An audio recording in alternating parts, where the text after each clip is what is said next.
I started writing about this 13-year-old girl named Zara who could fly. And she lived in this world that was very much like Nigeria. It was tribally split, because Nigeria is rocked with tribalism. So the people were very similar in that regard. So, but she lived in one part of it. And so yeah, that's where Zara came from. Also, Zara came from when I was in Nigeria, I would just see the girls being treated one way, and then the boys being treated another way. The boys would be allowed to kind of play and just do their thing. I'm talking about like 13-year-old, 12-year-olds. They'd be kind of out playing soccer. They'd be playing video games. You know, they had a lot of time to be children and to imagine, you know, and to dream. And I would look at the girls. Now, the girls, on the other hand, always had a lot of chores to do. A lot of chores. Like, from the beginning of the day to the end of the day, a lot of their chores would be preparing meals for the boys. So, especially one of my cousins, who I saw she was very young, and she just never had time, not even to have conversations with my sisters and I. So, that was also where Zara came from. This whole idea of, for me, I'm just a naturally rebellious person, and I'm passive-aggressive in those ways.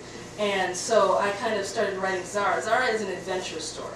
It's a great big adventure story where you have this girl who she has her best friend gets in trouble. Her best friend is a boy, and he gets in trouble, and she has to go on this great adventure into this jungle, which I'll talk about in a second. And yeah, so I started writing Zara with those girls in mind. I wanted them to have a story, a book that would take them, that would be so engulfing, you know, that would really just grab them so hard that they wouldn't do their chores. That they would, you know, hide away and be reading their book instead of doing their chores. That's what I mean by passive aggressive. So that was part of where Zara came from. But also Zara came from my love of just nature, but specifically my trips to Nigeria. You know, Nigeria is an interesting place where I saw an interesting mix of the ancient and the technologically advanced. You would see market women walking to the water wells with these, you know, these big containers on their heads to fill with water. At the same time as they're walking there, their cell phone would ring and they'd be talking to their friends. So, you know, there's that, and you know, I just see a lot of just that whole idea of the old and the new. And also I would see, like, you know, it's just interesting looking at how Africa in general as a whole, a great big whole, a great big diverse whole, but a whole, reacts to technology. You know, how you've got people who don't have electricity or running water, and they're just, you know, they'll have computers or they'll be online, you know, they'll be on Facebook. So, you know, it's the whole idea of taking science fiction and dealing with that issue within science fiction fascinates me, you know, and that's where a lot of what I'm doing comes from. It absolutely fascinates me, and I don't see anyone else doing it, you know. And the very few black science fiction and fantasy writers out there, there's very, very few. I mean, I could count them practically on just one hand, you know. And for me, I'm as much of a reader as I am a writer. I love reading, I love books, I love stories, and you know, I wasn't seeing that. So the best way to get something done is to do it yourself. So that's where a lot of this came from. It's been really interesting. The response has been really interesting because a lot of especially because both of these books are published by big publishers like Houghton Mifflin. They published Lord of the Rings and a ton of other stuff, and Disney published my second one. They're big publishers. But that being said, it's been very difficult working within that. I'm just going to say, it is a very white arena, okay? It's very white, okay? I don't have anybody next to me, especially when it comes to young adult science fiction and fantasy. And science fiction and fantasy, especially science fiction, are very subversive forms of literature that can be used to get certain kinds of messages across to certain kinds of people. Not that your story should only your story should be screaming at your reader that this is what I want you to think. No, that's not what I'm saying. But they are, you can get messages across within these genres. So it's been a really interesting adventure, I must say. Also, I think that just just with my second book, The Shadow Speaker, I'm taking it in a whole different direction. I went from the jungle to the Sahara Desert, which is, just night and day.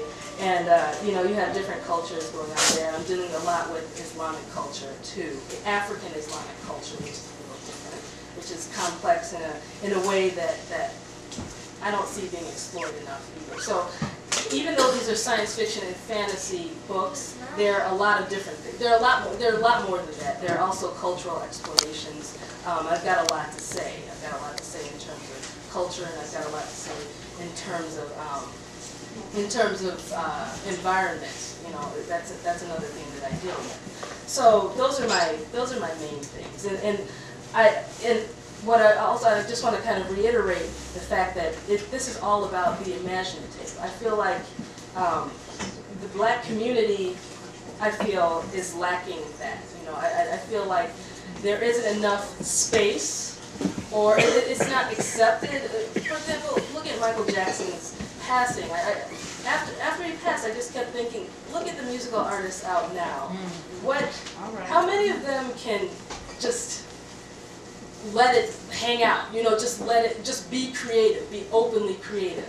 Michael Jackson did things that I don't even understand what he was doing, but it sounded good. What creative artist is allowed to do that? I think just that whole idea of being imaginative and creative and just sitting back and dreaming and not worrying about what other people think is something that I would love for you guys to take from me today. Because if I had worried about all these things, I would not have written these books. I wouldn't have even tried, one, to write the books, two, to bother to get them published, because the journey that I had to get even the first one published was something else. It's like I had publishers telling me that this is great, but there is nothing like it out there, so therefore we can't publish it. Yeah, we don't know how to market it. So imagine.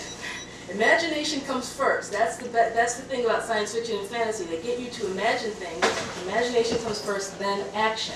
That's what makes them so subversive. That form of literature is so subversive. So I just really want to put that message out there. That this is where I think this is a place where we're lacking. Where the Black community is lacking. Just in the imagination, and imagining past, beyond the frame, beyond the borders that we've set up and that have been set up around us. We need to really try to look past them. So those are my main points. Excellent, excellent. Do you want me to? We're gonna do Q&A. Okay, because yeah, that's not. Okay. What did you think? I read a little. Okay, that's what I was thinking. All right. Okay, I did want to read a little of Zara the Windseeker. And, okay, let me tell you a little about her story. She's this girl, what do you really need to know? She's this girl who has Dada hair. And most people in her culture do not have Dada hair. She was born with this seven huge dreadlocks, and that are intertwined with plants. She was born that way. And her parents are a little more progressive than most